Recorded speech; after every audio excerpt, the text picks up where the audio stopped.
Buenas. Hola, buenas. Hola, buenas. Hola, buenas tardes, chicos. Buenas tardes. Buenas tardes a todos. Hola, ¿qué tal? Buenas tardes. Bueno, alguien ya me dijo que estaba... Hola, María. Bueno, alguien me estaba preguntando, alguien me dijo que estaban preguntando el tema del parcial. Antes que me empiecen a preguntarme algo, teóricamente el parcial empieza el viernes. La idea es dividir en 2 o 3 días al ser oral. Tenemos 300 alumnos inscriptos.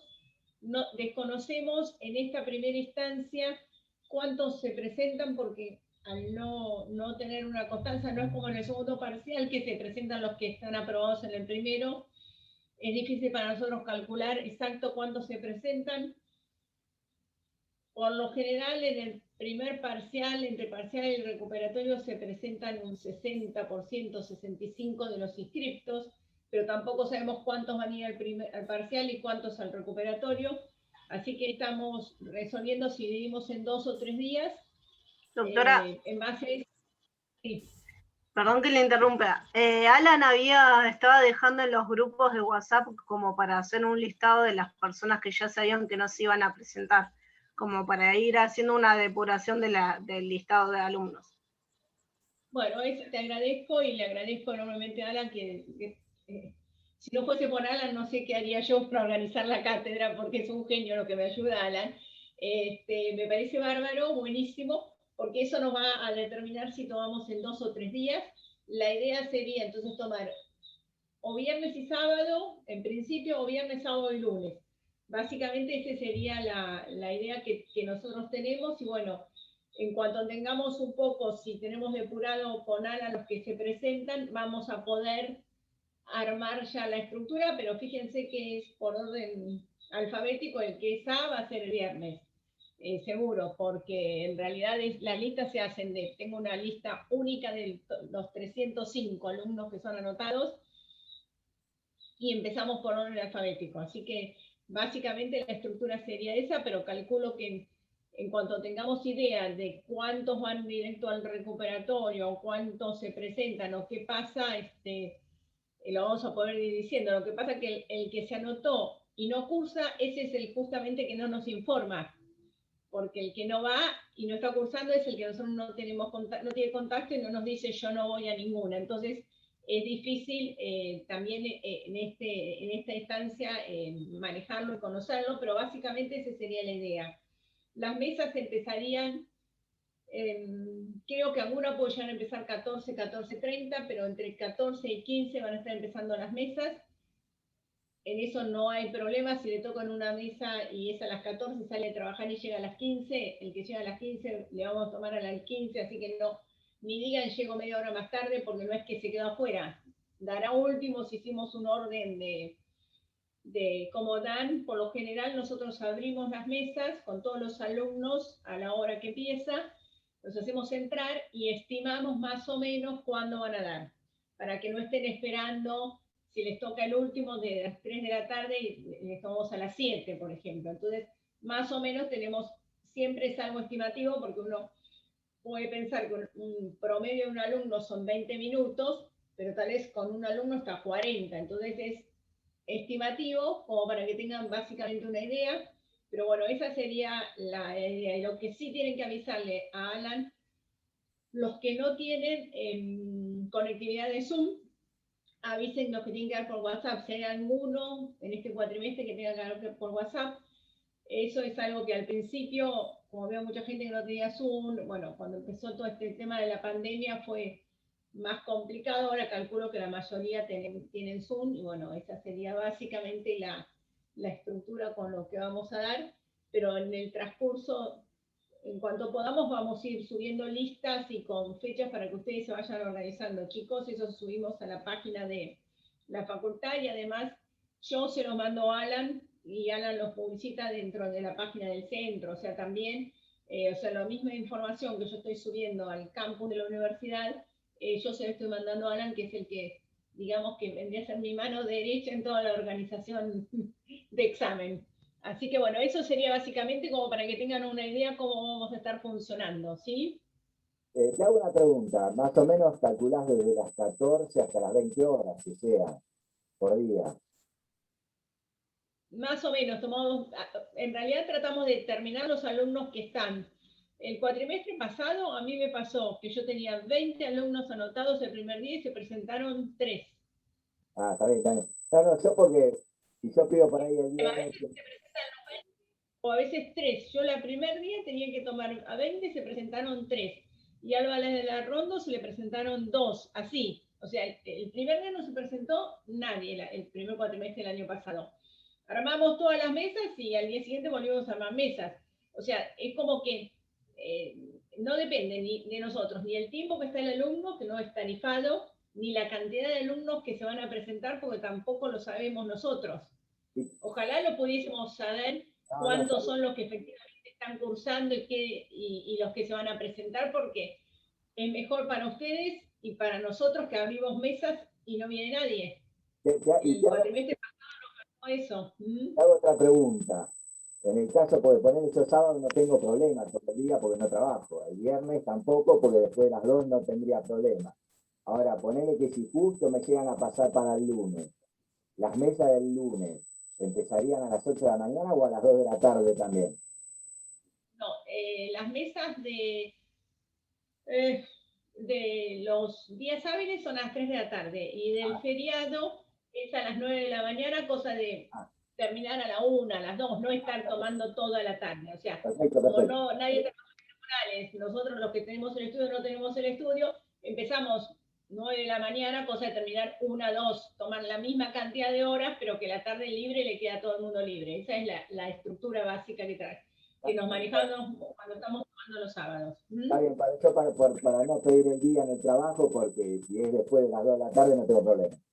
Gracias. Ustedes, cualquier individualidad que tengan, no me la manden a mí, ni a los ayudantes, ustedes le mandan a Alan. Entonces el pobre Alan hace un listado y después me dice, doctora, este alumno le pasa tal cosa, hacemos esto, este alumno, entonces, pero me pasa los 10 alumnos juntos. Si cada uno me manda individualidades, si uno me manda un WhatsApp, el otro me manda un mail, el otro me lo pasó a la ronda, se me hace unos líos en los 300 infernales. Alan me simplifica todo y me dice, este le pasa esto, lo ponemos acá, este le pasa tal cosa, le parece esto, y lo arreglamos. O sea, nadie se va a quedar sin rendir, de eso quédense tranquilos. O sea, nadie se va a quedar sin rendir, nadie va a tener problemas de conectividad que no le vamos a tomar. O sea, no va a eso le iba a preguntar. Gracias, gracias.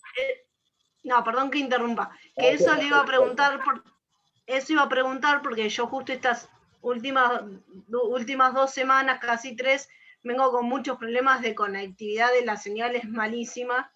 No sé si es por la zona donde vivo yo o en general, pero, o sea, me he tenido que bajar hasta de clases de Zoom porque era muy mala la señal y no terminaba entendiendo nada.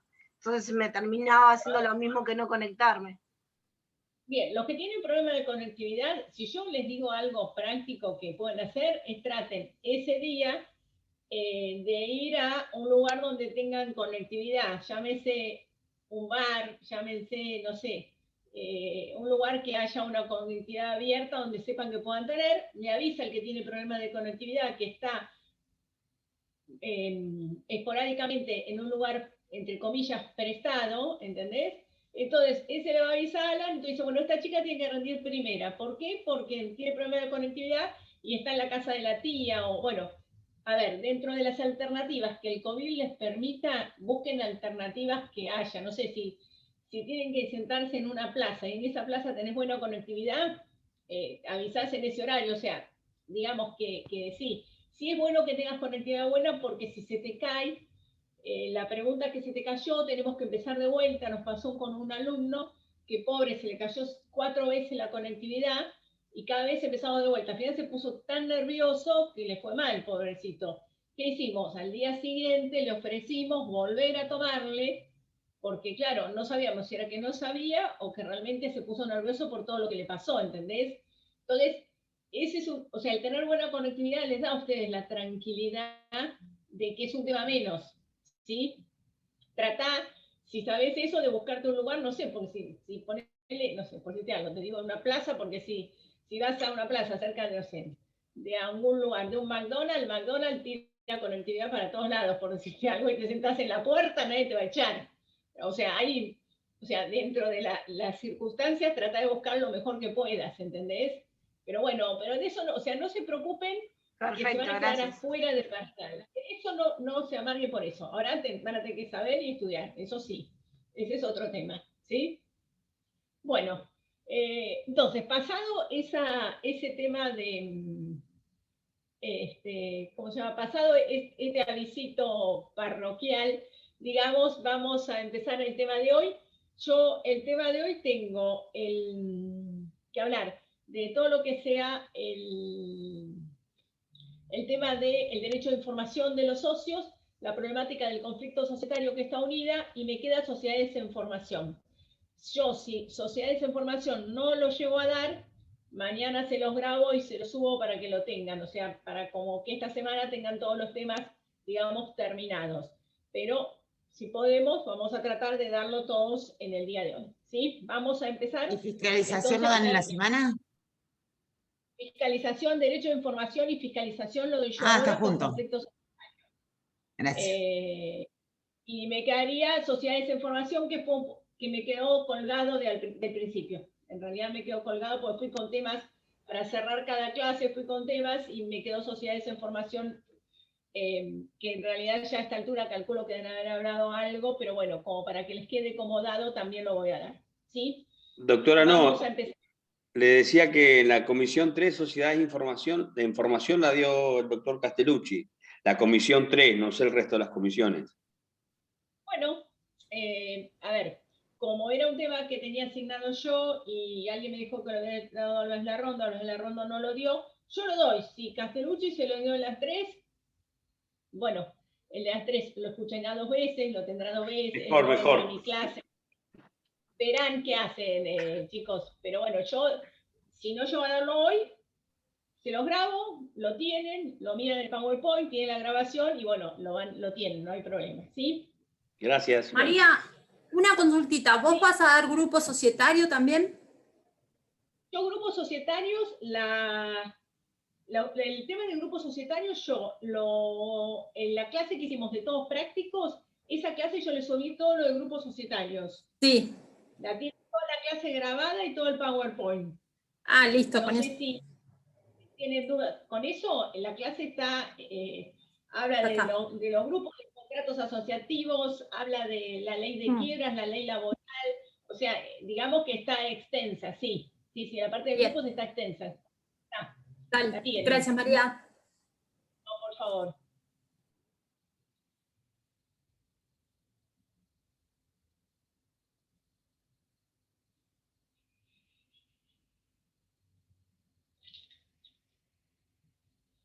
A ver cómo hago.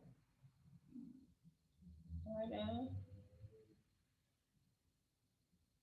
No sé cómo hago para empezar a dar, porque me quedó tapado el PowerPoint. No sé por qué me quedó tapado, a ver. Me quedó tapado el PowerPoint y no me lo... A ver ahí. Acá debe ser. A ver. Ahí está. ¿Lo que es, no? Ahí está. Ahí se ve fiscalización, ahí está compartido. Ahí está, no, lo que pasa es que no podía, ahí está, ahí les quedó. Bueno, ven, el tema que voy a dar hoy es todo lo que sea fiscalización interna y el derecho de información de los socios, lo que sea intervención judicial, cómo se prueba, cómo es la jurisprudencia con respecto a la intervención judicial, y voy a hablar de la teoría del conflicto societario y la estrategia para que no existan conflictos societarios. No sé, me fui yo de la cámara, ¿no?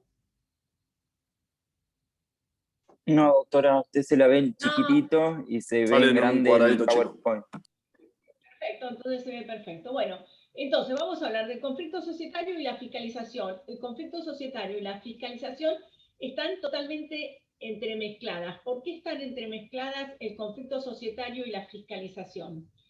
Porque Cuando los socios se pelean, es cuando los socios empiezan a pedir el derecho de información o el derecho de fiscalizar. Ese derecho de fiscalizar y de controlar lo que hacen los administradores se tiene siempre. Pero cuando todos nos llevamos bien, ¿qué hacemos? Nos sentamos en una mesa, decidimos un viernes o un sábado a mediodía, comemos un asado e informamos cómo está el estado de la sociedad, en estas sociedades cerradas y de familia. Entonces, ese derecho de fiscalización no se cumple y no se lleva a cabo utilizando todas las herramientas que efectivamente nuestra ley de sociedades nos da. Ahora, cuando hay un conflicto societario, cuando los socios empiezan a pelear, es cuando ese derecho de fiscalización los propios socios quieren empezar a utilizarlo. ¿Sí? Bien. ¿Qué es el conflicto societario? El conflicto societario aparece definido por diferentes autores, pero si nosotros en términos generales hablamos del conflicto societario, tenemos autores como Burton que dice que se define el conflicto o se describe como una relación en que cada parte percibe las metas, valores, intereses y comportamiento del otro como antítesis de lo suyo, es decir, cuando existen las peleas. En realidad, conflicto viene del latín que significa conflictus y que es un momento donde tenemos una batalla dura, donde hay una pelea, donde tenemos un resultado incierto de una pelea, un problema, una discusión, una situación desagradable. En realidad es cuando el conflicto se da cuando no se ponen de acuerdo por intereses económicos o por cuestiones de poder los socios. Y en esos supuestos es donde realmente se da el conflicto societario. Este conflicto societario se puede dar de muchas maneras o de muchos aspectos, pero en la práctica, por lo general, en las sociedades de familia, que son las sociedades que nosotros estamos acostumbrados a manejar, la problemática se plantea de esta forma. En estas sociedades de familia nos encontramos con que los socios, además de ser socios, de tener intereses económicos, también tienen intereses familiares. Entonces se mezclan los problemas de la familia, los problemas de los padres que quieren que todos los hijos vivan igual, y los problemas de aquellos que trabajan más, que quieren más recompensa porque trabajan más. Y otro problema que se da en las sociedades de familia y que yo lo veo bastante, constantemente lo vemos en los conflictos societarios, y piensen ustedes ahora, cuando yo les diga esto de las sociedades de familia que ustedes conozcan, el conflicto societario se da por esto. La primera generación, la sociedad se constituye con dos hermanos que trabajan a la par, se constituye con dos íntimos amigos, y esos dos hermanos que trabajan a la par, hay uno que se dedica, si es una empresa pesquera, uno se dedica a cuidar el barco, a armar el barco, y el otro se dedica a la parte de comercialización y de crecer. De acuerdo a los intereses y de acuerdo a las capacidades que cada uno tiene. Cuando esta generación se empieza a retirar, ingresan los hijos. Cuando ingresan los hijos, no todos los hijos ingresan a la familia, a la empresa. Algunos ingresan y otros no. También van a ingresar algún yerno. Y por lo general, el hijo que es más estudioso, más capaz, que tiene otras inquietudes, estudia en la universidad, y fulanito no, ese es médico y trabaja en un hospital de Buenos Aires, y el otro se fue a la empresa. Y hasta ahí, más o menos, si bien algunos están afuera y otros están trabajando en la empresa, no hay conflictos. No hay conflictos porque todavía tienen el amor, el cariño que se tenía en la primera generación, porque pasaron juntos los cumpleaños, pasaron las navidades, etc. Pero el problema se da cuando entra la tercera generación. Cuando entra la tercera generación, ¿qué pasa?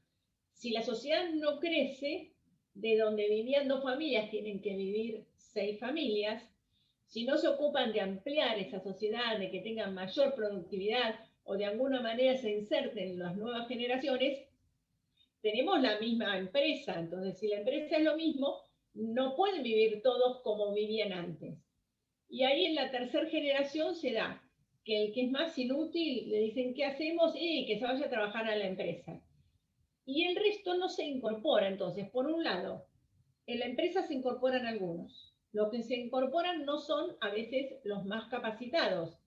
Por otro lado, el que se incorpora se cree que es dueño, pero se cree que es dueño cuando en realidad el dueño era el abuelo. Es decir, que si mata 2 generaciones, con suerte tendrá el 12%, el 15%.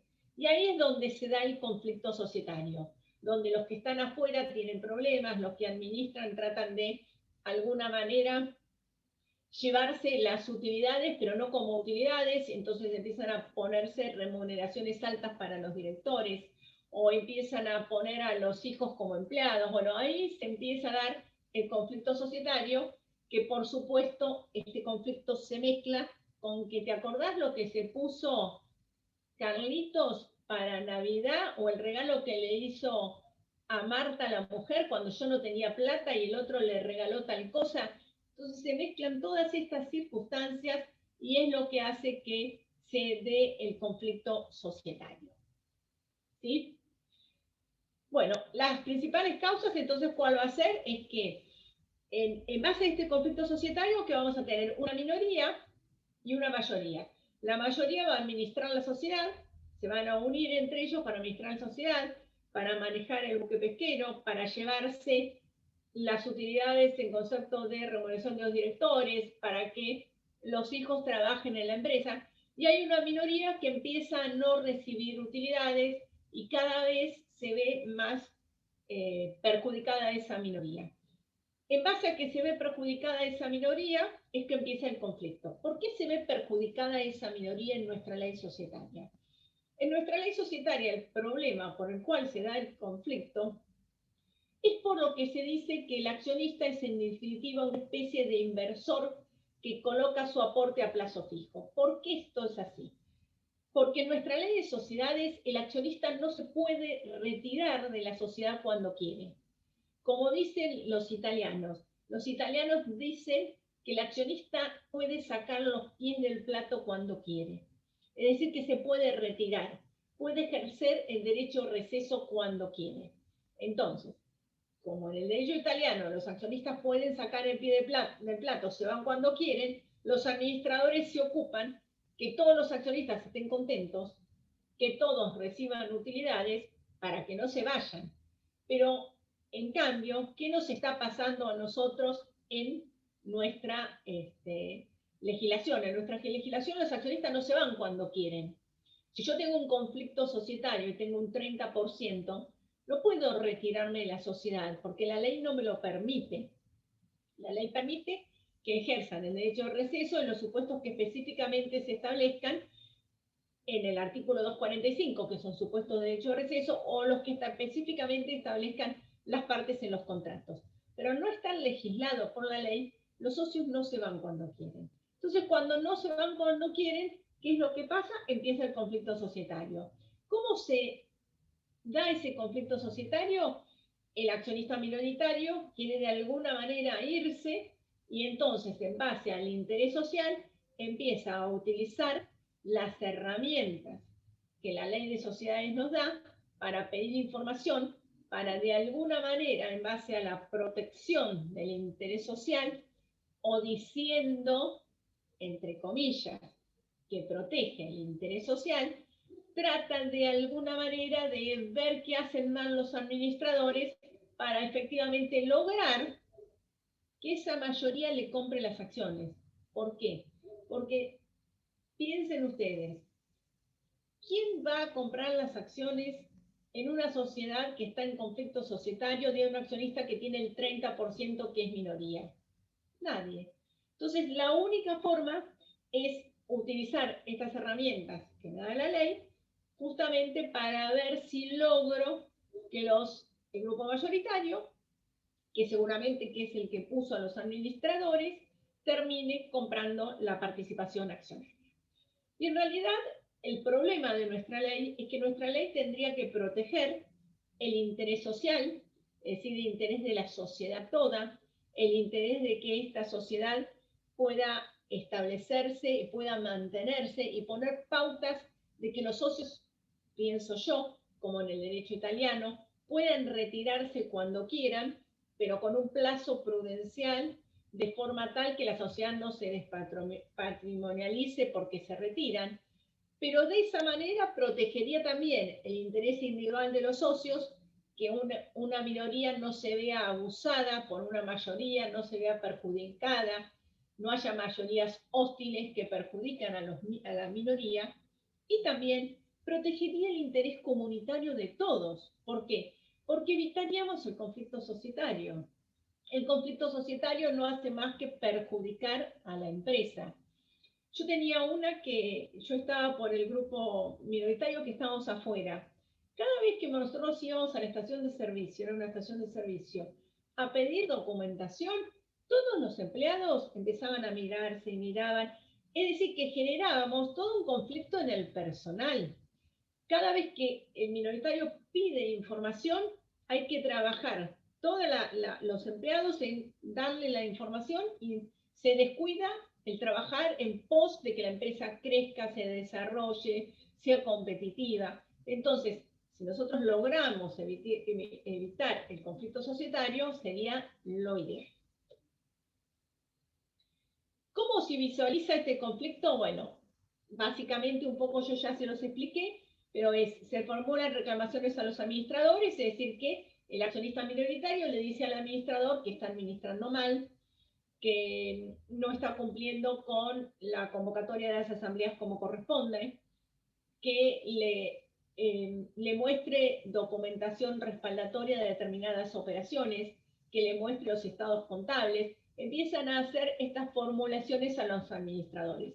¿Por qué? Porque hay una minoría que se ve abusada por esa mayoría dominante, y en ese criterio se desconocen derechos esenciales de los accionistas, que son el derecho de información y el de distribución de utilidades.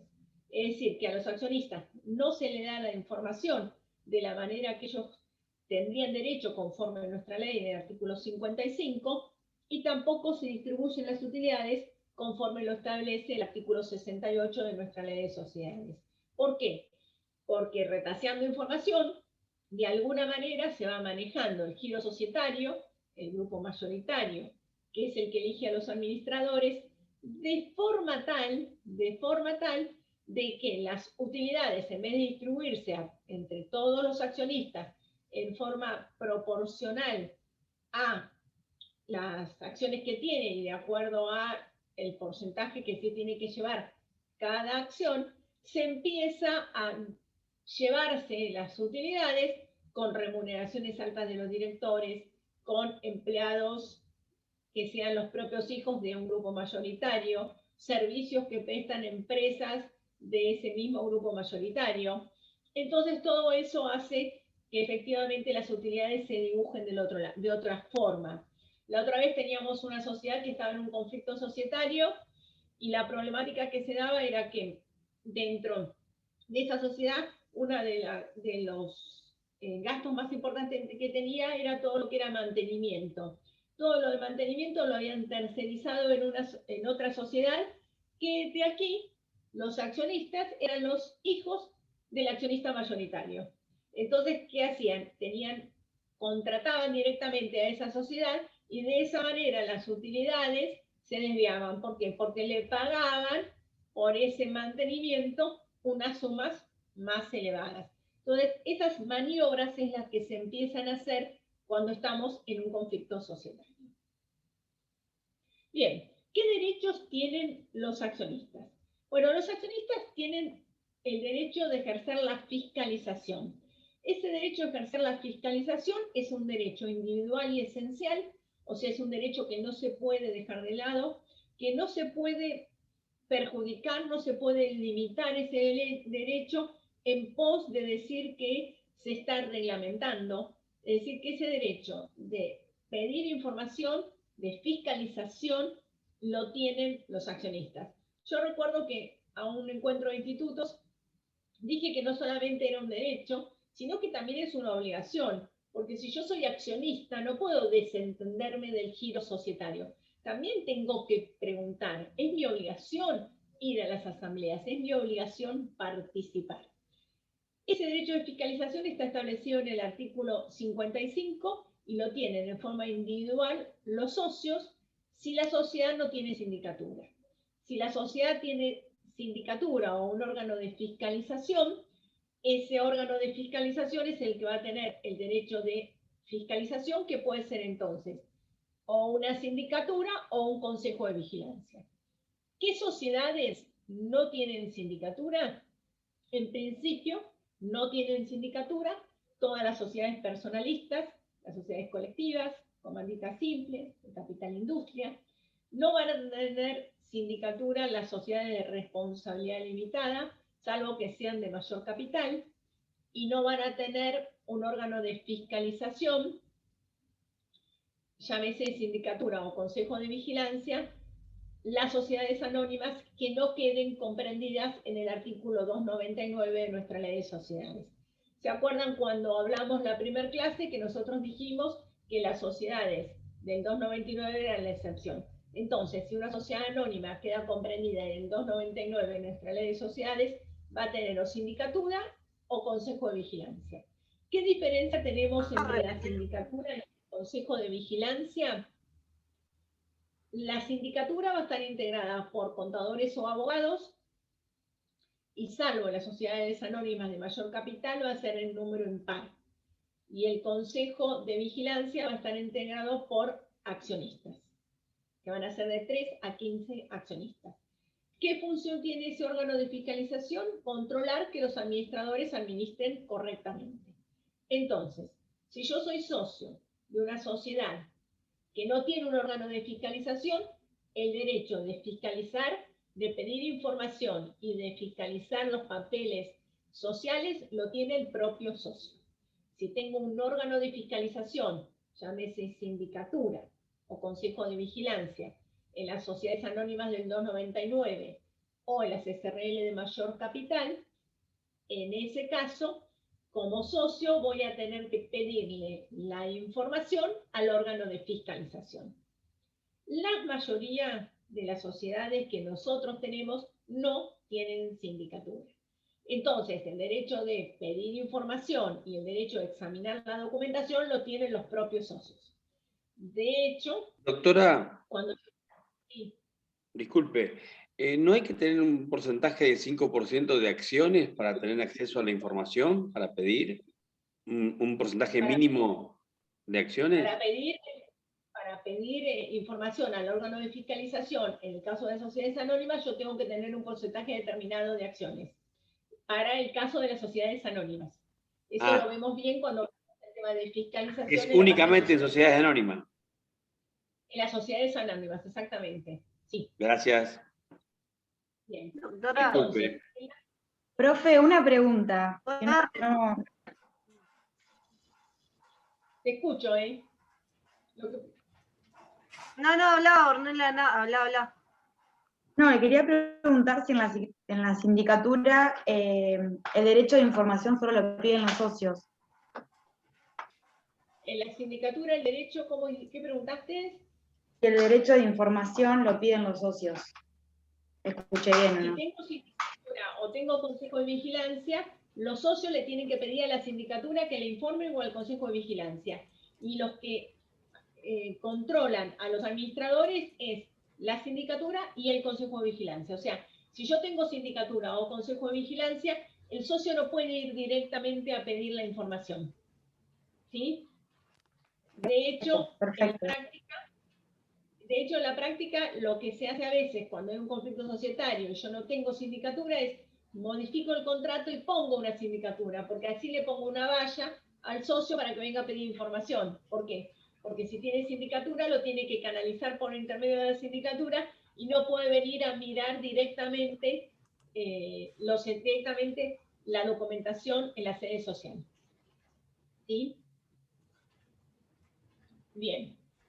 Entonces, ¿qué tipo de fiscalización yo puedo tener? Bueno, con respecto al tipo de fiscalización que yo puedo tener, nos vamos a encontrar que puede ser o un examen personal de la documentación o solicitud de informes. Lo más común que nosotros hacemos los abogados es el examen personal de la documentación. ¿Qué significaría el examen personal de la documentación? El examen personal de la documentación sería ir a la sede social a ver la documentación societaria. Para yo ir a la sede social a ver la documentación societaria, lo primero que hago en la práctica es mandar una carta de documento solicitando exhibición de documentación. Cuando yo mando esa carta de documento solicitando exhibición de documentación, por lo general pongo sociedad tal, dirijo la presente y informo que tal día a tal hora voy a concurrir a la sede social a examinar la documentación tal. Y ahí empiezo a detallar la documentación que voy a ver.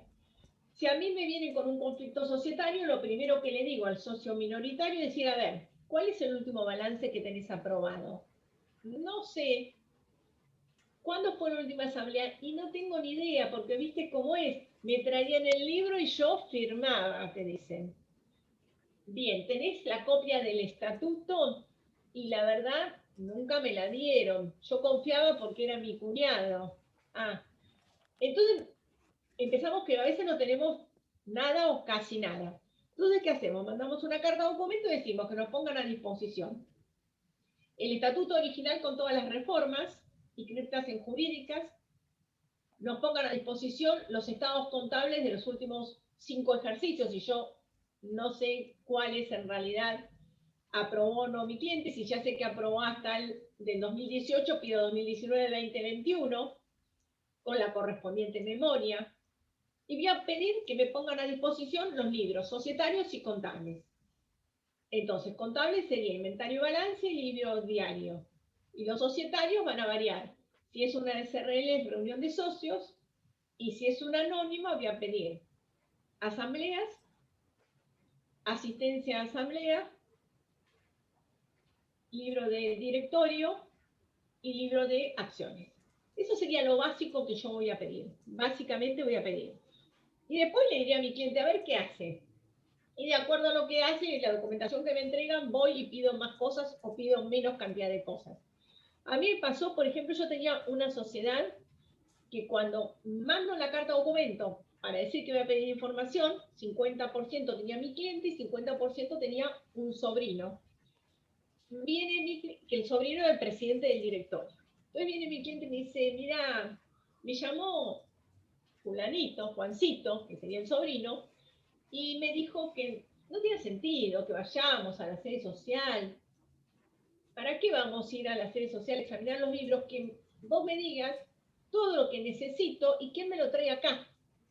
Yo había mandado una carta de documento, decía que tal día, tal hora iba a la sede social. Entonces, ¿qué le dije? Mira, está perfecto que me lo traiga acá, pero si yo mandé una carta de documento, tengo que ir, porque si no, ¿qué van a decir? Van a decirme que no fui. Entonces, ¿qué hice? Concurrí a la sede social a examinar la documentación acompañada de un escribano. ¿Por qué? Porque si voy sin escribano, ¿qué constancia dejo que no me la mostraron? Si voy sin escribano, ¿cómo hago para constatar qué es lo que me entregan? Entonces yo fui con un escribano para dejar constancia si me entregaban o no la documentación. Cuando llegué, entró con mi cliente y me dice, eso que está en la mesa es toda la documentación. Pido la documentación, hay el director con el abogado, un escribano, y me dicen, no tenemos nada para mostrarle. Venga dentro de 15 días. Es decir que, fíjense cuál es la maniobra de ellos. Decirme a mí que no vaya, yo tenía una carta de documento que había dicho que iba tal día, a tal hora, y si yo no iba, que iban a decir que tenían arriba de la mesa este libro, todo lo que tenían para mostrarme y que yo no había ido. O sea, hay que tener mucho cuidado cuando uno pide documentación. Se discute documentación de que una vez que dice que va a ir, tiene que ir. Se discute si yo puedo ir acompañado, por ejemplo, con un abogado o no, o con un contador. En la práctica, la mayoría de la doctrina y la jurisprudencia acepta que nosotros vayamos con abogado o contador porque no tenemos por qué tener conocimiento exacto de qué es lo que a mí me están examinando, me están mostrando. A mí me pasó en otra sociedad que era yo estaba con un accionista minoritario, íbamos a Balcarce. Llegamos a Balcarce, 9 de la mañana, a buscar la documentación. Y el abogado de la otra parte, muy gracioso, muy simpático, me decía, ¿qué tal María, cómo andás? La escribana No me sabés lo que cobraba me salieron horrores. las albondiguitas. Probala. La escribana, A ver. Ahora puse en salsa alguna. Lorena, el tenés el audio. micrófono abierto. Ay, perdón. ¿preguntar algo? Sí, sí, que pase la receta de las albóndigas. No, la receta de las albóndigas no, en este momento. Sí, se la paso, se la paso. Como dicen en televisión, eso lo pasás por privado, por favor. Ahora estamos en la clase pública. La receta de las albóndigas la dejamos, ¿sí? A mí me pasó Perdón. que iba... Baja el micrófono, no hay problema. Volviendo al tema, me pasó que yo iba a Balcarce, era muy divertida la situación. Yo llegaba, le llevaban a mi cliente, pobre que no tenía plata, le cobraba. Entonces llegaba y me decía, ¿qué tal María, cómo andás? Vení de Mar del Plata, tomate un cafecito. Entonces me daban el café. Iba con el contador. Entonces, libros pedíamos y tenían cada cosa así, me entregaban, ¿no? Entonces yo decía, bueno, mirá esto y vos mirás esto. No, no.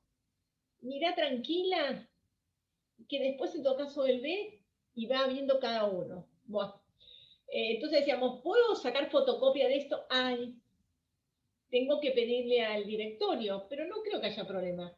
En todo caso, la semana que viene venís a sacarle fotocopias. O sea, nunca me decían que no. El derecho de información me lo daban, pero nos pasábamos 10 horas examinando la documentación.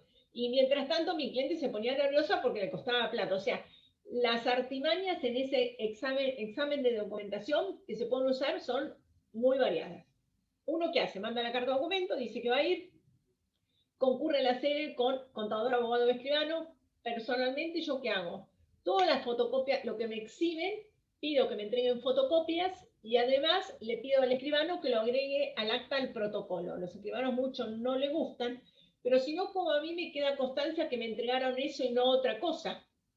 Me pasó en una que cuando fui a buscar la documentación, ¿se acuerdan que los balances tienen que estar 15 días antes en la sede social de la asamblea? Voy a buscar la documentación para la asamblea de los balances, me entregan el balance y yo lo agrego al protocolo. Cuando voy a la asamblea, se dieron cuenta que les faltaba la memoria. Entonces el que estaba para aprobar tenía memoria. Yo digo, no, a mí me entregaron sin memoria. Yo pedí la documentación que iban a tratar en la asamblea y no me la entregaron a la memoria. Así que yo esto no lo impugno porque no me la entregaron en tiempo y forma.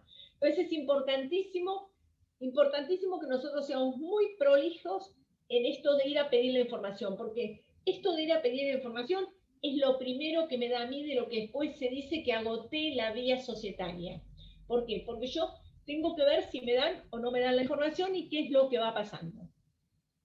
Si no me dan la documentación y me dicen que no me la van a dar y que no me la van a dar nunca, yo tengo que iniciar una demanda. Y esa Doctora, demanda que voy a iniciar...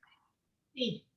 Disculpe, si por ejemplo mi cliente es representante de una menor de edad, un incapaz sería, que tiene asesoría, obviamente intervención de asesoría de menores incapaces. En este caso, yo puedo pedir, digamos, utilizar de alguna manera el juez de menores sobre este tema para que muestren documentación.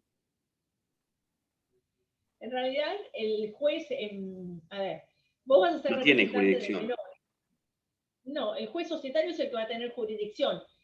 Ese sería el que va a tener jurisdicción. Ahora, si vos lo querés iniciar como una demanda dentro del derecho de familia, tal vez podés lograr más cautelares, porque en derecho de familia, cuando se entran en derecho de familia, se logran más cautelares, pero el juez que tiene jurisdicción en los conflictos societarios va a ser el juez de la sede social de la sociedad, y es un tema societario, no importa que sea un incapaz el socio. En realidad eso no vale. Vos tendrías que acreditar que vas con la representación correcta del incapaz. ¿Sí? Gracias, doctora, disculpe. Entonces, nosotros vamos a pedir entonces la documentación societaria.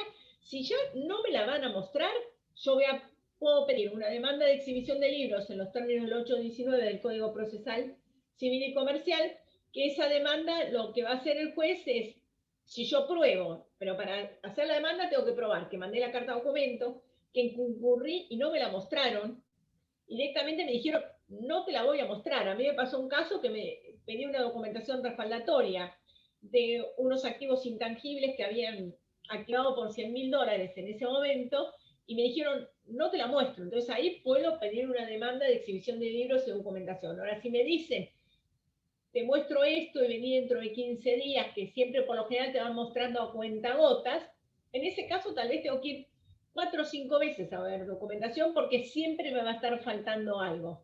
Por lo general siempre le van mostrando alguna parte y lo que no quieren, porque realmente los perjudica, es lo que van dejando de mostrar. Pero cerrada la instancia de que me dijeron que no me van a mostrar más nada, ¿yo qué hago? Pido la demanda de exhibición de libros, y el juez en esa demanda de exhibición de libros va a resolver sin sustanciación que me tienen que exhibir los libros bajo apercibimiento o de astrentes o bajo apercibimiento de secuestro de los libros. Doctora, ¿en qué artículo está esto de la demanda de exhibición de libros? 819 del Código Procesal Civil y Comercial. El problema que nosotros tenemos con el tema de la exhibición de libros y documentación societaria, ¿cuál es el problema que tenemos? Es que cuando nosotros pedimos esta demanda, hoy es una demanda mediable. Entonces, como es una demanda mediable que va a mediación, en ese caso nosotros tenemos que, primero, antes de pedir la exhibición, que vaya a sede judicial, vamos a ir a una mediación para la exhibición de libros. Uno ahí, cuando va a la mediación de la exhibición de libros, tiene que tener claro qué libro se está pidiendo y que quede en el acta de mediación qué documentación me van a mostrar.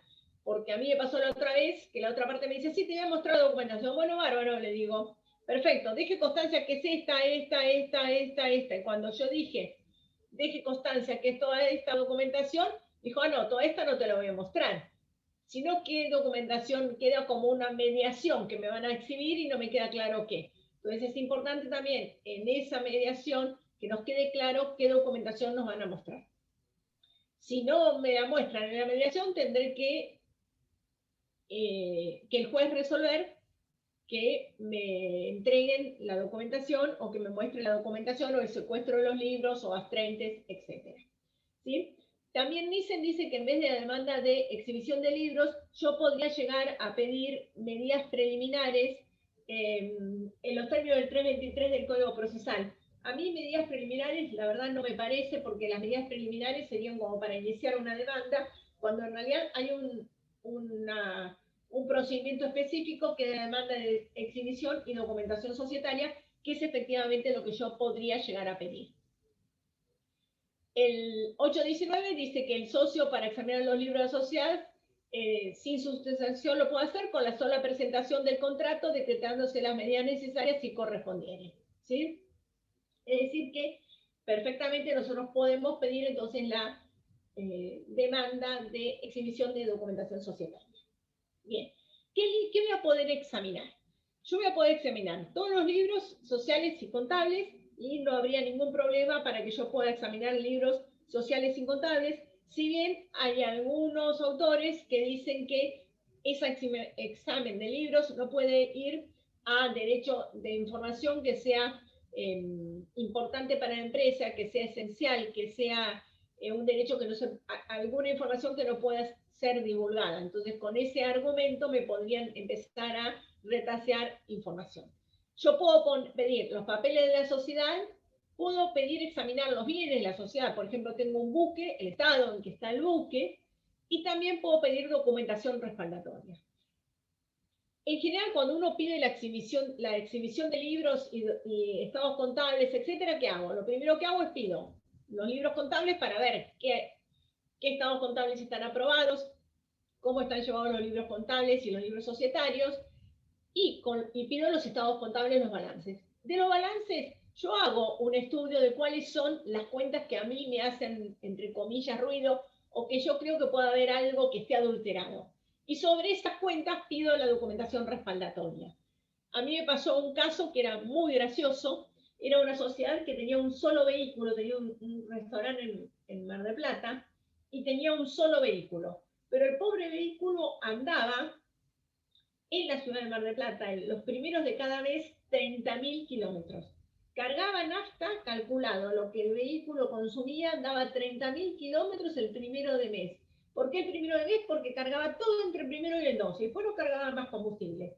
Entonces ahí había algo que a mí me llega a decir, no, acá están administrando mal, me están pasando gastos que no se corresponden. O cuando hay mutuos de los propios socios, o de los socios de algún grupo, las cuentas particulares, el origen de esas cuentas particulares. Bueno, esos son los elementos básicamente que nosotros vemos que nos empiezan a hacer ruido, y sobre esos elementos que vemos que nos empiezan a hacer ruido es que vamos a pedir la documentación respaldatoria de esos.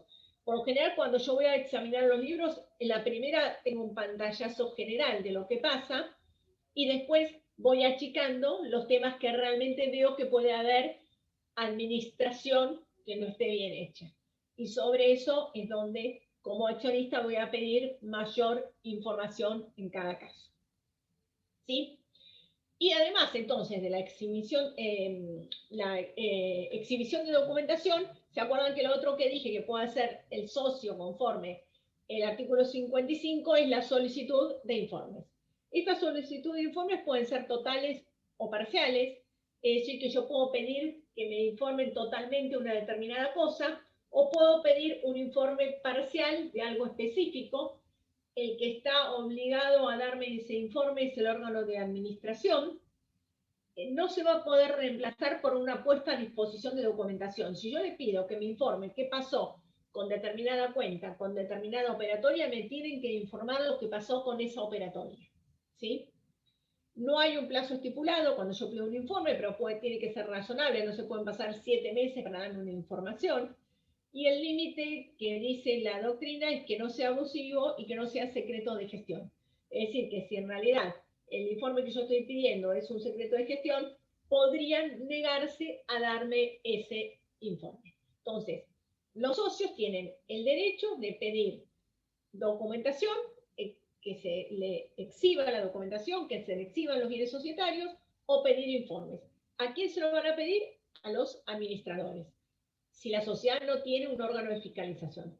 Si tiene un órgano de fiscalización, lo que pueden hacer es solo pedir informes al órgano de fiscalización, que puede ser entonces un consejo de vigilancia o una sindicatura, de acuerdo al órgano de fiscalización que tenga la sociedad. ¿Quiénes van a estar legitimados para pedir esa documentación? Los legitimados son los socios o los herederos del socio. Y acá de cómo están legitimados los socios también tenemos un problema con la solicitud de información. ¿Por qué? Porque en la sociedad de familia es muy común que nunca se emitan los títulos accionarios. Entonces, si nunca se emitieron los títulos accionarios, es difícil probar el carácter de socio. Entonces, la jurisprudencia admite que si no se emitieron los títulos accionarios, yo puedo probar que soy socio porque me aceptaron como socio en las asambleas, porque figuro en el libro de registro de acciones, porque figuro como socio en el libro de asistencia de asamblea, porque mandé alguna carta documento y me reconocieron el carácter de socio al contestarme las cartas documentos. Y también lo pueden hacer el heredero del socio, pedir información. Para pedir información, el heredero del socio tendría que hacerlo con el administrador judicial o estar adjudicada las partes societarias, pero también en caso de sociedades de familia, donde son siempre 2 socios o 3 socios, todos saben quiénes son los hijos, se prueban que pasaban las navidades juntos, se prueban que se conocían, etc. Aunque no esté ni un administrador de la sucesión y no esté acreditada o inscrita en la declaratoria de herederos, la jurisprudencia dice que es abusivo que se le niegue el carácter de información por el solo hecho que el socio haya fallecido. ¿Por qué se da mucho con los herederos del socio? Porque los 2 socios se llevan muy bien, o 3 socios de la sociedad, fallece uno y se dan cuenta que los balances, las asambleas nunca las firmaron hace 3 años, se dan cuenta de que en realidad las actas de directorio no están aprobadas. Entonces, ¿qué hacen? Lo primero que hacen es convocar a una asamblea para ver si los herederos del socio no se enteran y aprobamos y ordenamos rápidamente todo lo que tenemos mal. Entonces, por eso se plantean muchas problemáticas de este estilo con los herederos del socio. Bien, entonces, por un Doctora, lado tenemos, sí, ¿cuál sería la documentación que entra dentro del secreto de gestión? y del secreto de gestión sería documentación que sea sensible. En cada sociedad podríamos llegar a ser que es diferente, pero si yo tengo Coca-Cola, va a ser la fórmula de la Coca-Cola en el secreto de gestión. Si yo tengo una cervecería y la fórmula de acuerdo a cómo hago la cerveza seguramente también va a entrar dentro del secreto de gestión. O sea, en cada sociedad va a ser propio Claro, de acuerdo a la actividad, pero va a depender ese estilo de información va a ser. Entonces, yo tengo como socio tengo dos derechos. Uno es el derecho de pedir información o exhibición de libros del 55, y el otro es la solicitud de intervención judicial que habla del artículo 213 y siguiente de nuestra ley de sociedades. El artículo de intervención judicial es una medida cautelar. Entonces, como toda medida cautelar, es accesoria de una acción principal, y para yo poder pedir la intervención judicial en cualquiera de sus formas, vamos a ver que hay 3 formas de solicitar la intervención judicial, tengo que tener la acción de remoción de los administradores. Con respecto a la acción de remoción de administradores, tengo que, o que se haya tratado en una asamblea la responsabilidad de los administradores, no se haya aprobado la gestión, o aprobándose la gestión me haya opuesto y pedido que se haga una acción social de responsabilidad y remoción de los administradores, o por lo menos tengo que haber pedido que se convoque a asamblea para ver si se trate la acción de responsabilidad y la remoción de los administradores, y los administradores no haber convocado a asamblea. ¿Por qué? Porque a mí me piden como accesoria la acción de remoción. Si yo no tengo la acción de remoción, no me van a dar la medida cautelar de intervención judicial en cualquiera de sus formas, que vamos a ver que son 3. Tengo que haber agotado la vía interna societaria. ¿Qué significa haber agotado la vía interna societaria? Significa que yo le tengo que decir al juez que hice todo lo que podía hacer y que el contrato societario me permitía, para que en realidad los administradores administrasen correctamente, para que me diesen la información. Y no lo hicieron, o no me dieron la información, o administraron incorrectamente, o tengo documentación que es defraudatoria, o tengo malas gestiones, o tengo utilidades que se están llevando de otra manera desviada. O sea, yo tengo que decir que hice todo lo que podía societariamente y no logré una solución. Entonces, por eso voy al juez a pedir que me dé esta medida cautelar de intervención judicial. Para que me dé la intervención judicial tiene que estar en juego el interés social.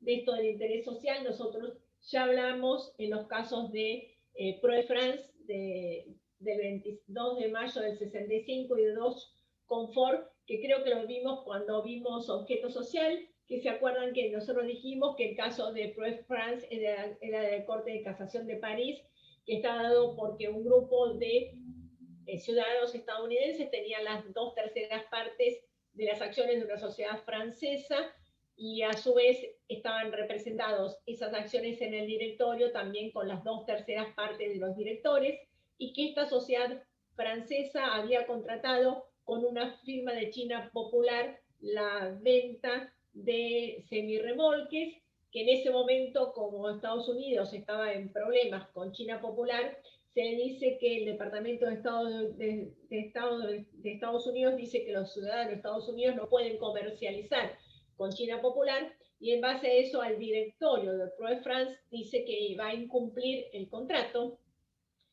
¿Qué pasa? Los administradores del grupo minoritario van a la Corte francesa y dicen que esto va a producir la ruina de la sociedad y que está por encima del interés de los accionistas, el interés social, y tienen que cumplir con el contrato.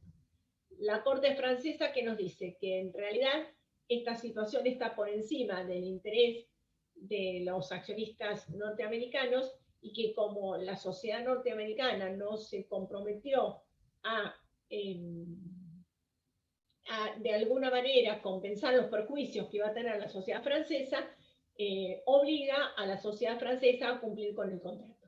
Similar situación se dio en el caso de Dodge con Ford, que Dodge era accionista de Ford, y en ese momento el capital de Ford era de algo así de 2 millones de pesos y tenía 120 millones, 2 millones de dólares, y tenía 120 millones de dólares de utilidades, pero Ford decía que no había que distribuirlos porque el bien de la sociedad era no distribuir las utilidades y dar un beneficio a la comunidad todo, que eso es lo que tenía que hacer la corporación, que se beneficiase la comunidad, que se beneficiasen los empleados, que se beneficiasen los ciudadanos norteamericanos teniendo un auto Ford. En este caso, Dodge va al tribunal de Michigan y pide que se distribuyan las utilidades y dice que está, el tribunal que dice que está dentro del interés social que los socios se puedan llevar las utilidades. Bueno, entonces, estos dos fallos para mí son emblemáticos de lo que se entiende por el interés social, porque el interés social, fíjense que no es el interés de la mayoría. Si el interés social fuese el interés de la mayoría, ¿qué nos va a pasar?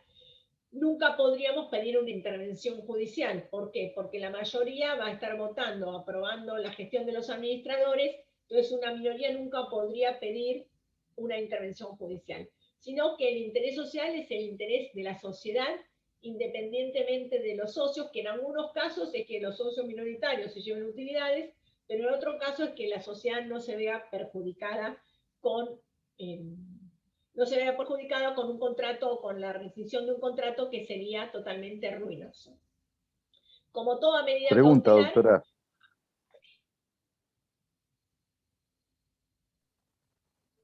¿Puedo preguntar? Te escucho, ¿eh?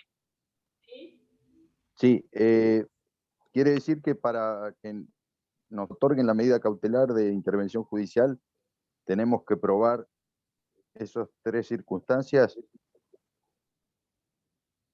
A ver, para que me otorguen la intervención judicial tengo que haber agotado la vía contractual interna, ¿sí? Tengo que proteger el interés social. Tengo que acreditar la calidad de socio, de que soy socio de la sociedad. Eso lo dice específicamente nuestra ley de sociedades, que yo tengo que acreditar la calidad de socio, lo cual es criticado por algunos porque dice, ¿por qué no le damos la intervención judicial, por ejemplo, a administradores o síndicos?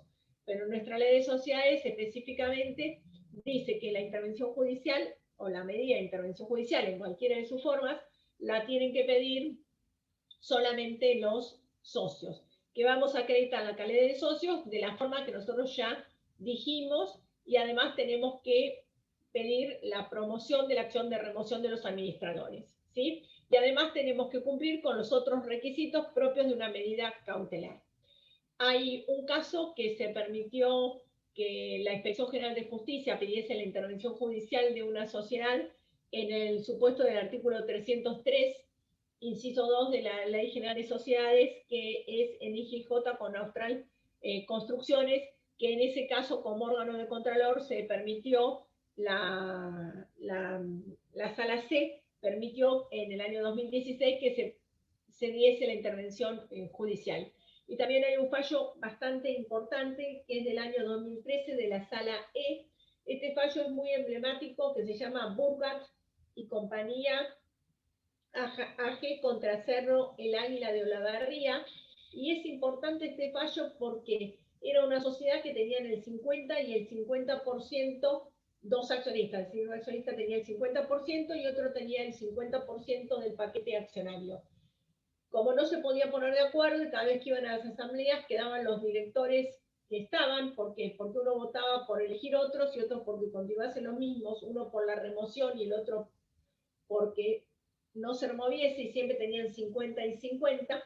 Entonces, en este caso, lo que dijo la Sala E es que hay que designar un administrador judicial al solo efecto que los accionistas se pongan de acuerdo con qué director van a elegir. Esto es bueno y es importante porque las sociedades más complicadas para destrabar un conflicto societario, aunque parezca que no, es aquellas que tienen 50 y 50, porque no se toman decisiones societarias válidas.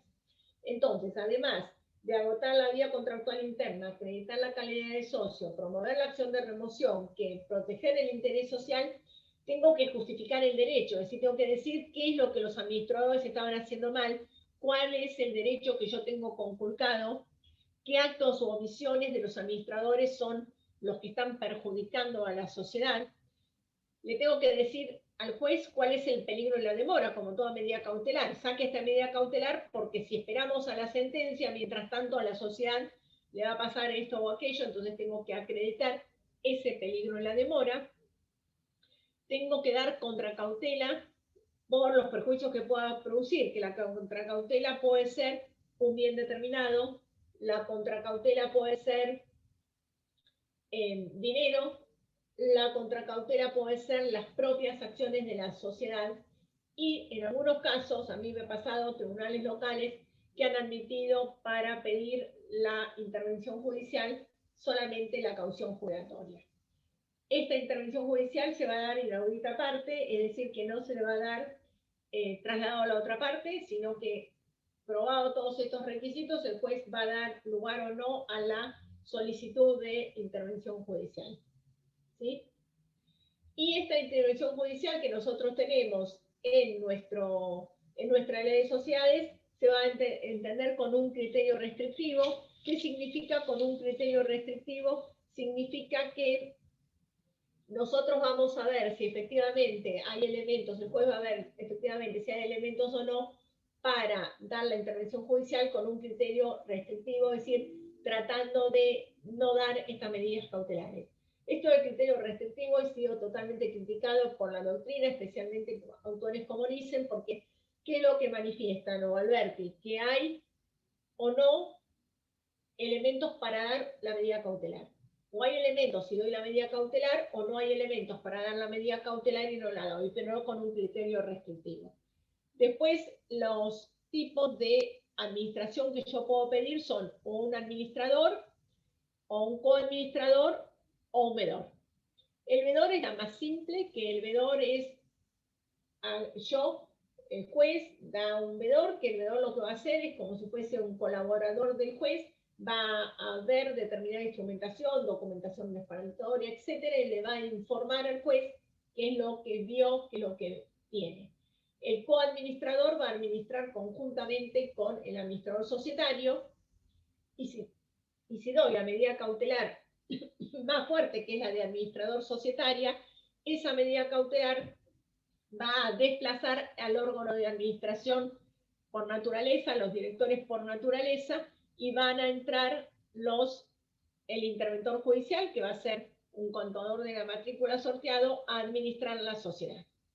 El juez, cuando da esta medida cautelar, tiene que establecer cuál es el plazo que da la medida cautelar, ya sea para el vedor, para el coadministrador, para el administrador, las funciones, y va a sortear un contador de la matrícula.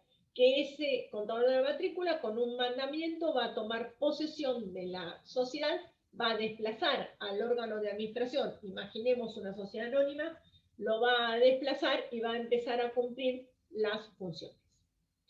Y si el administrador o la sociedad quieren apelar esta decisión, la pueden hacer, pero esa apelación va a ser con efecto devolutivo. ¿Qué significa que va a ser con efecto devolutivo? Es que el vedor, el coadministrador o el administrador van a estar en posesión de sus funciones y se apela a la Cámara, pero mientras tanto entran en posesión de sus funciones, y para hacer esta apelación se hace un expedientillo del 250. Fíjense que en la ley de sociedades me pide tanto para administrador como coadministrador como vedor, me pide a mí que tenga la acción de remoción de los administradores. Pero nosotros tenemos, dentro de lo que es el Código Procesal Civil y Comercial, en los artículos 222 y siguientes, la posibilidad también de designar administradores judiciales, y solamente en el artículo 224 del Código Procesal dice que si yo voy a designar un administrador con desplazamiento del órgano de administración, o sea, interviniendo en la sociedad, en ese supuesto voy a necesitar la demanda de remoción de los administradores. Pero para el supuesto de un mero vedor no se requiere la demanda de remoción de los administradores. Y lo que se le critica es que, mientras que el Código Procesal me pide para la acción, la interventor con desplazamiento de los administradores, la acción de remoción, la ley de sociedades los pide para los 3 tipos de vedor: administrador o coadministrador. En estos casos nos encontramos que hay jueces o hay jurisprudencia que dice que se aplica la ley de sociedades en un conflicto societario por encima del Código Procesal Civil y Comercial, y en otros casos dan el vedor en base a los artículos propios del Código Procesal Civil y Comercial, como el 227, sin que haya el pedido de remoción de los administradores, aplicando la norma procesal. Estos serían entonces los supuestos que nosotros tenemos. Entonces tenemos ¿Puedo hacer una el pregunta? socio. Sí. Y en el caso que inicies la cautelar primero sin hacer la acción de remoción, ¿tenés un plazo para iniciar la acción esa? ¿O generalmente inician la acción de remoción y ahí mismo piden la cautelar? En la práctica nosotros cuando hacemos la demanda, es la demanda de remoción de los administradores Y ahí pedís. y la cautelar. Por lo general siempre se impugna la asamblea. ¿Por qué? Porque yo como minoritario, ¿qué pasó? Pedí que no se apruebe la gestión y el mayoritario me aprobó la gestión. Pedí que se lo remueve y el mayoritario dijo que no correspondía. Entonces impugno la asamblea, pido la acción de remoción y pido la cautelar. Podría pedir primero la cautelar y tendría el plazo procesal para después iniciar la demanda. También lo podría hacer. Lo que pasa es que para yo pedir la cautelar tengo que fundar toda la demanda. Entonces, por lo general, se hace todo junto. Si hay un tema ahora con este tema de las cautelares, es que la impugnación de decisión asamblearia es una materia que va a mediación. Entonces, si yo pido una medida cautelar, no es mediable. Junto con la demanda va a mediación y no me dan la medida cautelar. Entonces, o la tengo que pedir como medida cautelar, o lo que hacemos ahora los abogados es iniciarla como materia a categorizar. Entonces, como materia a categorizar no va a mediación, me dan la cautelar, o no me la dan, pero se trata la cautelar y después volvemos a mediación. Con la mediación, porque la impugnación de asamblea también es mediable. Perfecto, gracias.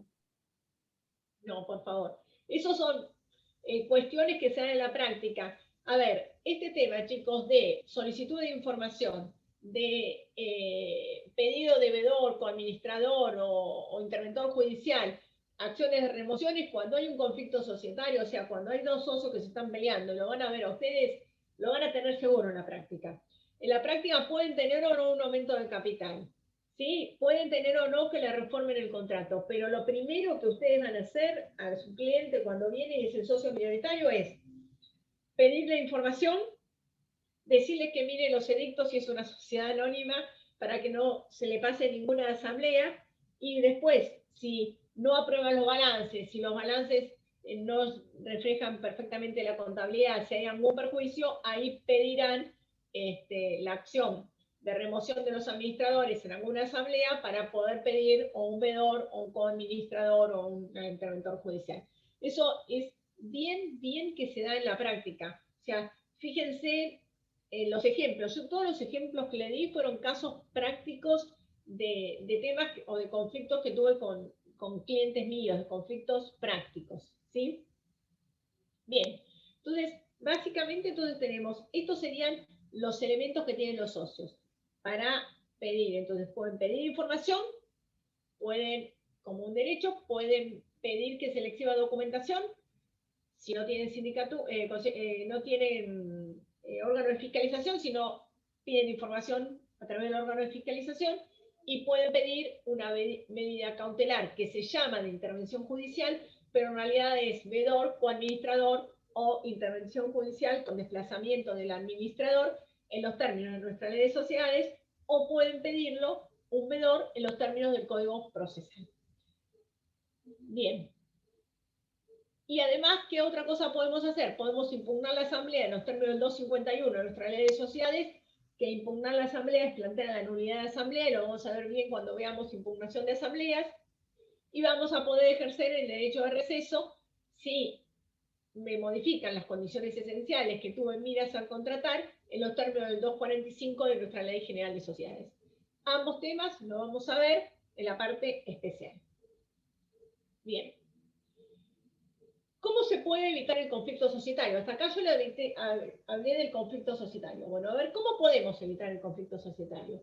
El conflicto societario se evita a través de lo que se conoce los protocolos de familia o los protocolos de la empresa familiar y sus instrumentos complementarios. Estos protocolos de familia o de la empresa familiar y sus instrumentos complementarios, hoy se habla muchísimo, hoy estamos trabajando muchísimo en la confección de protocolos, porque en realidad lo que se busca es que no haya conflicto y evitar el conflicto, que la familia se concientice de que es necesario la existencia de estos protocolos de familia. ¿Qué situación tenemos? Tenemos una existencia de una familia o grupo familiar, por un lado. Por otro lado tenemos una empresa. Por otro lado también vamos a tener que mantener la participación de la familia en la empresa, porque estos dos socios fundadores mayores quieren que la familia siga participando en la empresa. La familia que pueda seguir viviendo de la empresa como hasta ahora y pueda no tener problemas económicos, y los problemas entonces que se plantean, ¿cuáles van a ser? Se empiezan a plantear problemas que son que cualquier miembro de la familia se siente con derecho u obligación de trabajar en la empresa, que es más o menos lo que nosotros ya habíamos hablado, que todos los herederos se creen con derecho a gestionar la empresa, porque si el heredero va a trabajar en la empresa, no va a estar en el camión de reparto de las galletitas, va a querer un puesto gerencial. Entonces ese es el problema que se da en el marco del conflicto societario. Se va a hacer confusiones entre las cuentas de la empresa, la familia, los dividendos, las retribuciones, el patrimonio sujeto a riesgo. ¿Por qué? Porque en realidad los padres quieren que todos sus hijos vivan igual, independientemente de cuál trabaja más o cuál trabaja menos. Y entonces eso produce rispideces. Va a haber discrepancias entre el empresario y sus hijos. Va a haber discrepancias a ver cómo se designa sucesor, cómo se distribuye la propiedad, cuáles son las políticas empresariales. A mí me pasó una sociedad de familia que eran 4 hijos. Cada hijo tenía un sueldo de hijo. Y además el que trabajaba cobraba más porque trabajaba, pero todos tenían un sueldo de hijo. Pero además, los que tenían hijos viviendo en Buenos Aires porque estudiaban en Buenos Aires, la empresa les pagaba un sueldo a los que estaban en Buenos Aires estudiando, pero los de acá no. Todo eso producía, por un lado, rispideces, y por otro lado, que esa pobre empresa la exprimían como si fuese una vaca lechera y cada vez le querían sacar más. ¿Por qué? Porque la empresa no había crecido en la medida de lo que crecían las necesidades de la familia y del grupo familiar que giraba. Entonces, en base a eso es que se producían los conflictos societarios. También vamos a tener problemas porque se confunde entonces la justicia, igualdad con la equidad. Hay desacuerdos entre el empresario y su cónyuge. Por lo general, el empresario mira más la empresa, el que está trabajando en la empresa, y el cónyuge mira a la familia, mira el hijo que está más desprotegido, y a ese habría que ayudarlo un poco más.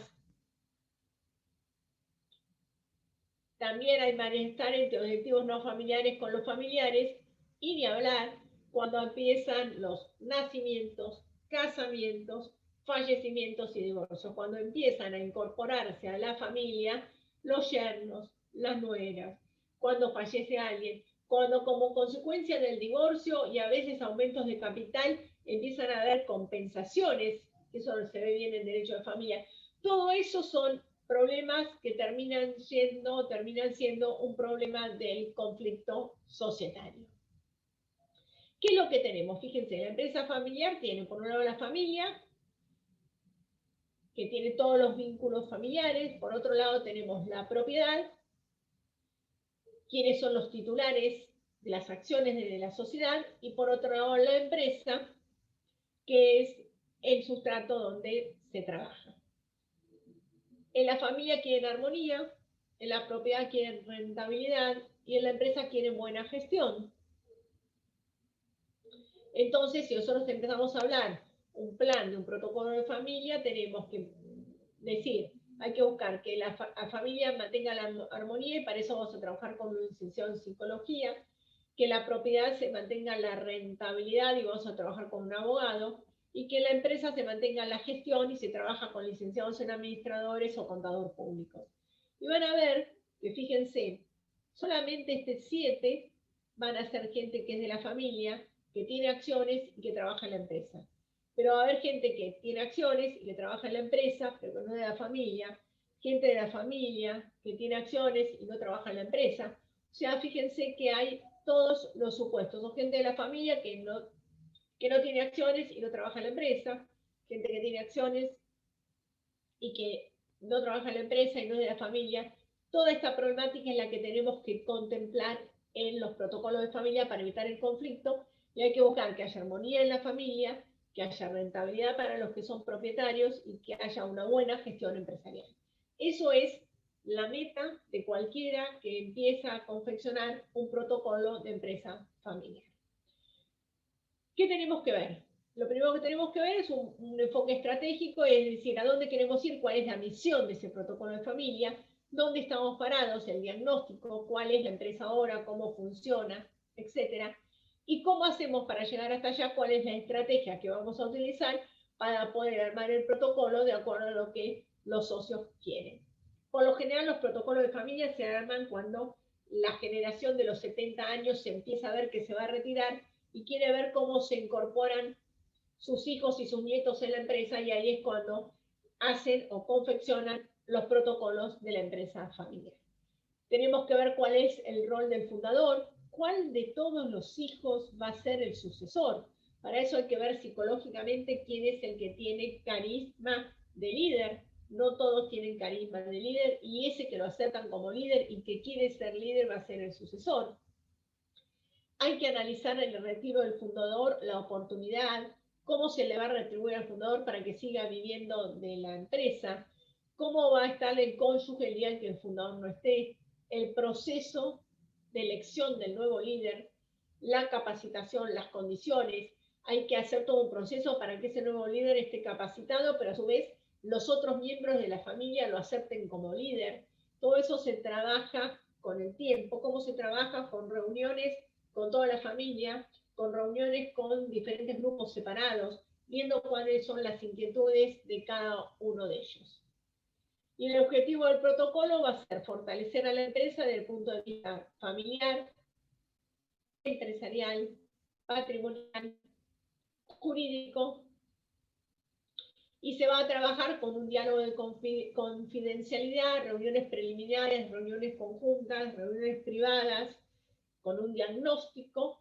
Se va a comprender el perfil de cada integrante, comprender la cultura de la empresa en ese diagnóstico, encontrar cuáles son las divergencias y coincidencias. Entonces yo empiezo a ver cómo es el perfil de cada uno, cuál es la cultura de la empresa, qué es lo que quiere, cuáles son las divergencias y las coincidencias que tienen y qué es lo que quiere hacer cada uno con esta empresa, cómo saco conclusiones y cómo las transmito para que todos acepten estas conclusiones.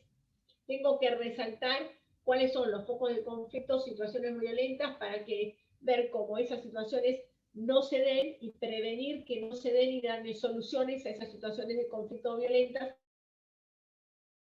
Este protocolo cumpla su función.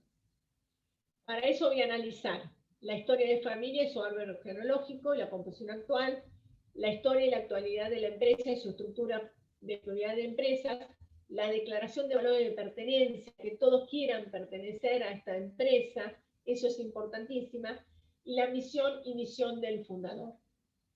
El deseo de continuar en la empresa de familia y su trascendencia. Algo que es muy bueno cuando se trabaja con empresas de familia es, y para dar un buen protocolo, es tratar que esa empresa de familia crezca en las actividades que hace y que los que se incorporen con nuevas actividades. Por ejemplo, si yo tengo una empresa y se dedica a vender galletitas, y fabrica galletitas y vende galletitas y tiene toda una cadena de distribución con galletitas, yo puedo hacer que los miembros de la familia que se incorporen vendan algo parecido, que se pueda introducir dentro de la cadena de distribución, pero con un nombre diferente, y le doy todo el know-how que tiene la empresa, pero se incorporan con ramas propias. Por ejemplo, si yo vendo galletitas dulces y saladas, podría incorporar budines, o podría incorporar mermeladas, o podría incorporar algo que sea alimenticio, que se pueda, o papas fritas, o maníes, que se pueda vender dentro de ese mismo marco que hace la empresa, pero lo incorporo entonces a los herederos de otra manera, ayudando a la empresa con préstamo y con el know-how para que estos herederos se incorporen, participando en la empresa, tal vez en las nuevas sociedades, pero de esa manera, agrandando la empresa y al agrandar la empresa, evito el conflicto societario. ¿Cómo trabajo en la empresa familiar? Trabajo con, primero, la estructura societaria, entonces modifico los estatutos, adecuando las cláusulas estatutarias a los reglamentos pertinentes, y después voy a hacer acuerdos con la empresa familiar, que van a ser acuerdos de accionistas o sindicación de acciones, que lo vamos a ver en la parte general. Vamos a hacer fideicomisos y trabajar con fideicomisos, que lo vieron en Comercial 1, con pactos de herencia futura, que están previstos en el Código Civil y Comercial de la Nación en el 1010, que antes no estaban permitidos. Vamos a trabajar con testamentos, donación con reserva de usufructo, seguros, es decir, que en conjunto vamos a trabajar con todos estos elementos para armar los pactos de protocolos de familia que les sirvan a nuestra familia. Con esto nosotros hemos visto todo lo que es derecho de información, derecho de fiscalización, intervención judicial, y vimos la problemática del conflicto societario y vimos cómo se evitan estos conflictos societarios. De todo esto que vimos, ¿quieren preguntar algo?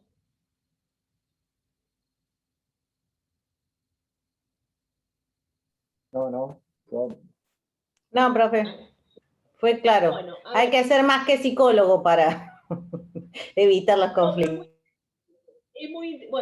Hay que ser más que psicólogo para evitar los conflictos, pero les digo que hay que ser más que psicólogo para estar en un conflicto. No saben lo que es. Porque vienen y me dicen, no, porque vos fijate mi primo, y encima ahora me hizo tal cosa, y se me sienta en el bar, porque además de que se están peleando, yo tengo uno que se pelea y tiene la manía de ir al mismo bar del primo, pero si se pelean no vayan, van al mismo bar y se sienta uno enfrente del otro y se me mira y se ríe. Y le dijo a la tía tal cosa, y le dijo al otro, no saben lo que es. Todo lo que es el conflicto societario, porque es como una familia que todo gira en lo económico, pero también en lo familiar, en lo que pasó. Porque acordate que el otra vez le dijo, porque mi papá lo ayudó, y el otro, todo eso se da, sí. Todo lo que sea esto de protocolo familiar es una modalidad relativamente moderna, ¿no, doctora? No existía esto hace unos años atrás. En realidad se está trabajando bastante. Nosotros estamos en el IADEF, que es un instituto de la empresa de familia que se trabaja mucho. Pero hace poco tiempo, me refiero a 5, 6 años, 10 años, ¿tendrá esto? Y yo creo que los primeros protocolos de familia se pueden haber hecho un poco más de 10 años. Mira. Sí, se hacen para que las empresas crezcan. Yo acá en Mar del Plata no les puedo decir nombre, hay 2 o 3 empresas de familia muy importantes de Mar del Plata que han hecho buenos protocolos de familia y que han logrado que la tercera generación ingrese bien a la familia. Claro. Por ejemplo, en una le pusieron una cláusula que es que en realidad un poco dicen que cada familia, cada rama familiar, tiene que tener un miembro en el directorio, no puede tener más de uno. Y además que para que ingresen a trabajar en la empresa, o pueden trabajar en cargos que no sean ningún cargo jerárquico, ahí no hay ningún problema, puede ingresar cualquiera. Pero si alguien de la familia quiere ingresar en un cargo jerárquico o en un cargo que necesita una profesión, por ejemplo, marketing o publicidad, tiene que tener el título y además tiene que haber trabajado 6 meses en una empresa que no sea esa. Mira. Y si trabajó 6 meses en una empresa que no sea esa, puede venir. O sea, depende de cada familia. Esta familia quiere jerarquizar que los hijos y los nietos, porque decían los abuelos, que los nietos todos estudien y se capaciten. Y que realmente es como para poner ciertas trabas y que la tercera generación o las generaciones siguientes se capaciten permanentemente para estar al día y ser competitivos con el resto de las sociedades que se dedican al mismo rubro. Sí, y una finalidad un espíritu de preservación de la empresa, porque obviamente si no, se termina dilapidando y se funden las empresas cuando se pelea todo el núcleo familiar. Sí, lo que pasa es que si la empresa, yo lo que veo es que la empresa es esta, si la empresa no crece a la medida que crecen las familias, Claro. de la misma empresa no pueden vivir todos. Entonces, por eso esa opción de que dentro de la misma empresa se les permita ir usando lo que la empresa tiene, pero generando nuevos focos de producción y de ingresos, es muy buena para poner el protocolo y también se incentiva, porque en este caso, los que nosotros hemos puesto, la empresa le presta, o la empresa es accionista, la empresa le da todo el know-how, le da toda la cadena de distribución, o sea, colabora muchísimo con estos que quieren ingresar, pero ingresar con tu empresa un poco separada, cosa que vos vas a vivir de lo tuyo. Claro. Y de esa manera se preserva la empresa. Sí, en realidad yo creo que el que hace un protocolo de familia, el empresario que hace un protocolo de familia, realmente es alguien que es muy inteligente, por un lado, pero también tiene que ser tan inteligente y estar tan bien para aceptar, primero que se va a retirar, porque lo hacen antes de retirarse, para pensar cómo es su retirada y que después cuando se retire la empresa no sea un caos. O sea, realmente lo hace gente que quiere preservar la empresa y que tiene ese espíritu de la empresa, sí. Puede ser relativamente nuevo. Sí, nosotros estaremos trabajando hace 8 o 10 años en protocolos. Antes es como que se hacían alguna cláusula separada, alguna cosita, pero algo armonioso en conjuntos, sí, hace ese tiempo que estaríamos trabajando. Sí. Profe, ¿ese protocolo de familia se incluye en el estatuto social o en el contrato? Bueno, en realidad el tema es así, como el estatuto social vos podés incluir las cláusulas propias del protocolo que sean propias del estatuto. Entonces no es que vos vas a hacer, vos haces un protocolo de familia y decís, bueno, este protocolo de familia, la familia quiere hacer todo esto de la empresa. Sobre esto vamos a modificar esta cláusula de los estatutos para que si quieren vender las acciones tengan que vendérselo a alguien de la propia familia primero, del mismo grupo familiar, por ejemplo, hacer categoría de acciones, que cada director, cada grupo familiar tenga un director, esté representado por un director, por ejemplo, ¿entendés? Eso lo haces desde el punto de vista del estatuto. Después haces un pacto de herencia futura diciendo cómo vas a distribuir las tenencias accionarias para realmente los que se queden con la tenencia serían los que efectivamente trabajan en la empresa o les interesa la empresa, si hay otros bienes. Podés hacer donaciones si hay alguien que efectivamente va a trabajar más. Podés hacer sindicación de acciones para que este grupo de acciones esté administrada por por determinado X cantidad de tiempo. O sea, en realidad se trabaja y se hace un dibujo de acuerdo a la familia y de acuerdo a la empresa y a la realidad de lo que ellos quieren, pero no en el estatuto solo. En el estatuto vas a tener algunos elementos, después vas a trabajar con determinados elementos dentro de otros marcos. ¿Sí? Es como un documento autónomo ese.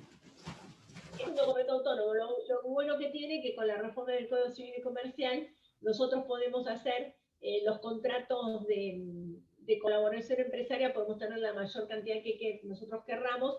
Entonces se dice que esos protocolos de familia que antes no tenían una cabida contractual, hoy los podríamos hacer en base a esos contratos de colaboración empresaria que nosotros están los nominados, pero también podemos armar el que nosotros querramos y que va a ser válido. Doctora, acá pregunta una compañera, dice, ¿el que hace el protocolo es el abogado?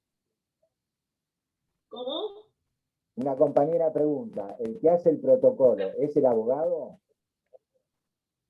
¿El plazo del protocolo es? No, el que hace.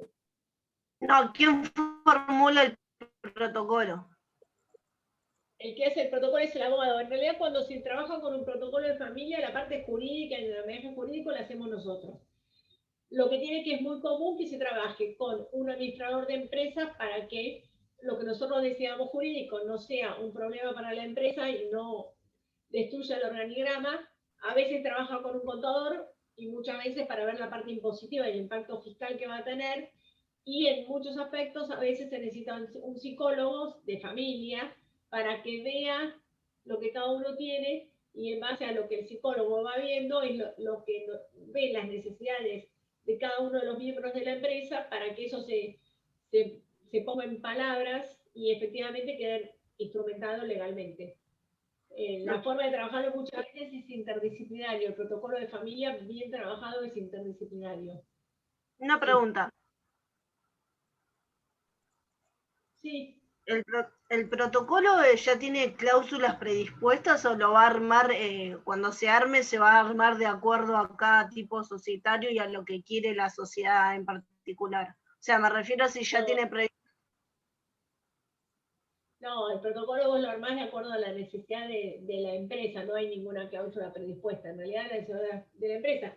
Sí vas a tener lo que la legislación te permite, es decir, que vos vas a poder poner en el estatuto lo que el estatuto te permite, y lo que la ley de sociedades no te permite, porque hay normas imperativas que no podés modificar, no vas a poder. O sea, vas a tener que adecuar el dibujo a lo que en realidad la legislación te permite, pero lo vas a armar de acuerdo a cada empresa y a la realidad de cada familia. No son todos iguales. Perfecto, gracias. ¿Sí? María, me quedó una duda respecto a esto de el administrador judicial, que nos decías que en el Código Procesal nos pedía primero entablar la demanda de remoción de administrador para que haya un administrador judicial, y que si es un veedor no es necesaria. ¿Puede ser que es así lo que dice? Es así. Bueno, y que después nos decías que en realidad la Ley General de Sociedades dice que siempre hay que pedirla. Entonces, ¿cómo sería? ¿Cómo quedaría? Y en realidad hay jurisprudencia que dice que prevalece la ley de sociedades y se pediría siempre, pero en la práctica yo he visto varios fallos. De hecho tengo un caso que yo estaba con la sociedad, es decir, que pusieron un veedor y el veedor lo pusieron sin acción de remoción, basándolo en el Código Procesal, Civil y Comercial. ¿Por qué? Porque es un veedor que es nomás que para que informe el juez. Entonces va a depender siempre de qué juez nos toque, ¿no? Va a depender un poco de qué juez nos toque, porque en realidad algunos dicen que prevalecería la ley de sociedades porque es una ley nacional sobre el Código Procesal, y en otros casos es como que esta figura del veedor del Código Procesal es como que está teniendo más injerencia. En cierta forma, a ver, si yo te diría, si yo hace 10 años voy a poner un veedor, era dificilísimo que me pusiesen un veedor. Ahora los jueces son más amplios a establecer veedores, a designar veedores. Es más fácil conseguir esa medida cautelar de un veedor que hace 10 años. Gracias. ¿Sí? Bien, ¿alguna otra preguntita? No, gracias. Bueno, a ver, a mí me queda el tema de sociedades de formación. Yo no tengo problema en dárselos ahora, si quieren se los grabo y se los subo, como prefieren ustedes, chicos. Si tienen otra materia, cursan otra cosa, ¿no? Doctora, yo tengo una pregunta sobre otro tema. Bien, a ver. No me acuerdo con qué tema era, que en una parte del libro de Nissen se plantea el deber de... se plantea el deber de lealtad de los socios. Cuando hablaban que no podía, por ejemplo, un socio no podía tener otra empresa del mismo tipo que sea competitiva con la empresa que está formando la sociedad. Por ejemplo, si tiene una empresa, si es una empresa que se dedica al rubro gastronómico, que no podía formar parte de otra empresa que se dedicara al mismo tipo de rubro gastronómico. ¿Es así eso? No podría desarrollar actividades en competencia.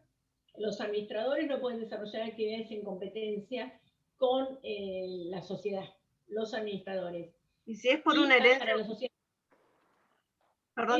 las sociedades personalistas podrías tener que no pueden desarrollar actividades en competencia, pero para una sociedad anónima yo podría ser accionista de diferentes sociedades sin ningún problema. Seguramente calculo que te lo debe haber, si lo lees, debe haber estado en algún lugar que hablaba de sociedades personalistas. Ah, perfecto. ¿Y qué pasa si por una herencia futura yo recibo, o sea, tratándose de una sociedad personalista, por una herencia recibo, o sea, por ejemplo, no sé, mi papá tenía una empresa que se dedicaba al rubro gastronómico, yo me dedico también al mismo tipo del rubro?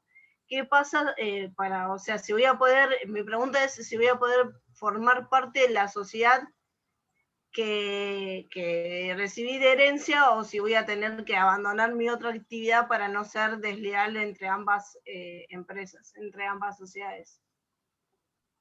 Si vos te lo plantean de que estás haciendo competencia desleal entre una sociedad y la otra, en realidad no podrías, por más que lo recibiste, digamos, por herencia, si tenés una sociedad personalista y te plantean que estás actuando en competencia, en ese caso no podrías. Te lo pueden plantear que como consecuencia que recibiste con herencia estás haciendo competencia, estás actuando en competencia, entonces te lo podrían llegar plantear te lo podrían llegar a plantear, digamos, pero en la práctica si se da podrían planteártelo. No es que no podrías recibir la herencia, pero si tenés otra actividad en competencia en una sociedad personalista te lo podrían plantear. Pero en ese caso me tendrían que indemnizar, o sea, me tendrían que pagar mi parte de la sociedad. En realidad, si haces actividades en competencia y te excluyen, te van a pagar como socio excluido. Perfecto, gracias. Sí. María, una consulta, ¿esto lo subís? Yo esto, si hay, no sé, lo pasa la chica, alguien del centro de estudiantes me pasa el link y yo se lo subo. Eso se lo subo y yo les grabo la parte de sociedades de formación y también ya se la subo, así ya les queda, chicos. ¿Sí? Buenísimo. Gracias, María. Perfecto, doctora. El PowerPoint y el otro. Gracias, María. Perfecto, muchas gracias. Muchas gracias. Muchas gracias. Buenas noches. Hasta luego. Hasta luego, suerte.